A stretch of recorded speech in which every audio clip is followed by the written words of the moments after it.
Hey Civ fans, Sean Wilson here, QA lead at Firaxis. You may recognize me from a couple of our live streams and the little videos we would send out talking about the game while we were early in development. Now I'm here today to talk about our updates for patch 1.2.3. Now this is a smaller update than June's, but one that hits a couple long requested features and lays the groundwork for some much larger changes we're working on that we mentioned in our last dev check-in. Let's start with a feature many of you have been asking for, Auto Explorer.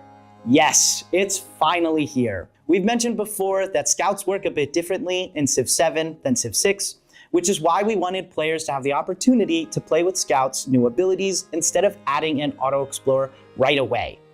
But we hear you. Sometimes it's easier to let the scouts and ships loose, allowing them to find discoveries, encounter a new Civ, or walk right into danger.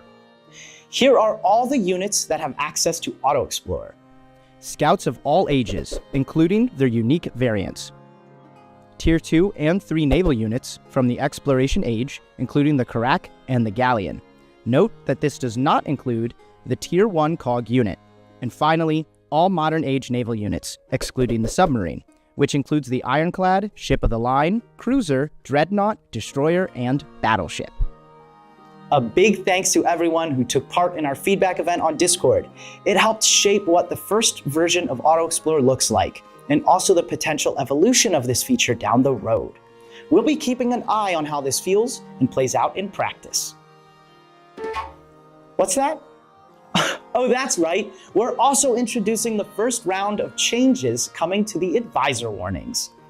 These are the little pop-ups from your military, economic, scientific, or cultural advisors. Unless you've turned them off completely in your settings, you've probably seen them chime in on things like another civilization is building the wonder you're going for, or your treasury is overflowing. We've been combing through a ton of players' feedback from our Discord event. Huge thanks if you've chimed in.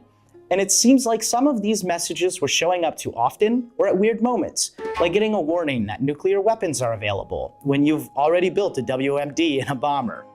So we've reopened the hood and made some initial fixes. Small stuff, but it should already feel a bit smoother.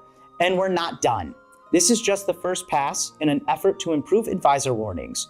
More cleanup and tuning will roll out in future updates.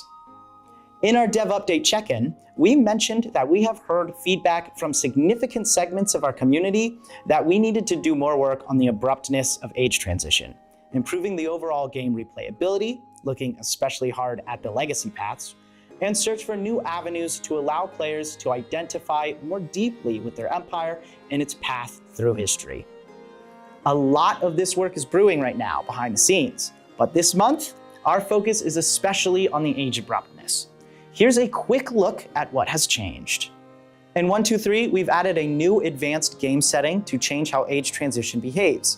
This new default is called continuity, and the old transition setting is called regroup. Here's what you can expect with continuity on. Your units upgrade where they stand, rather than regroup back to your empire. If your units were on someone else's territory, they'll be expelled, like if you lost open borders, but they'll remain nearby.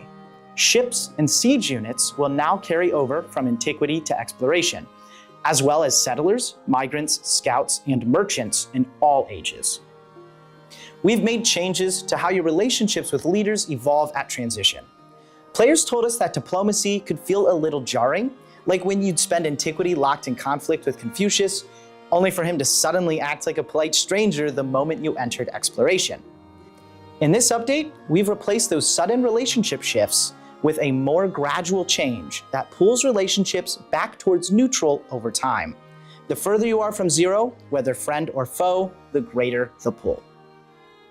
In other words, time heals all wounds. If you don't interact with a player after a particularly nasty diplomatic incident, you won't be stuck in that hostile relationship forever. And on the flip side, if you want to maintain that alliance with your best friend across the border, don't forget to push a few positive endeavors now and then.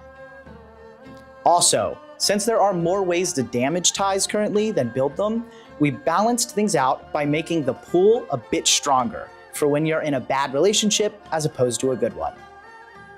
This change should make your relationship with other leaders feel a lot more natural, especially across age transitions. And some smaller but still impactful changes, catapults and merchants, are now available at the start of Exploration Age. Buildings now retain their full base yield and maintenance cost in Age Transition. They will still lose adjacencies and special effects. Independent powers will now spawn at the beginning of the age after an Age Transition.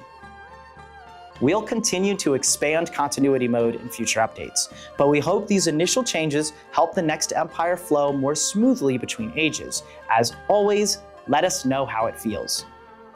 And one more change that should help tackle abruptness.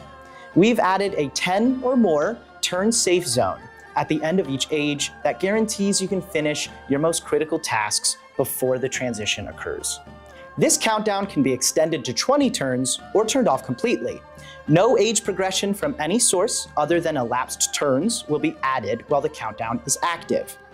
And this should give you a little more warning so you know an age transition is coming up. Like I mentioned earlier, this is just the start. We're underway with more plans to improve key areas of the game and expand things with each and every update. Now, on to something that will be available for all players alongside 123. Trung Ni, a unique commander. Our designers have had a long-time desire to give Trung Track a unique army commander, Trung Ni, to represent their epic sisterhood. Trung Ni has her own unique model, promotion tree, and functionality. And those are the highlights for 123. Like every update, you can expect plenty more and detailed changes that impact the UI, quality of life, AI, and game balance. There's a lot more in the update notes, so check them out soon for the full list of changes and improvements. And for those of you who own the Founders Edition of Civilization VII, the wait is over, as the Right to Rule collection rollout will begin with the release of 123. We hope you enjoy what's in this update, and including the new commander Trung Ni. There's plenty more on the way, so keep leaving us your feedback and let us know how this update feels. We'll see you here next month, Civ fans.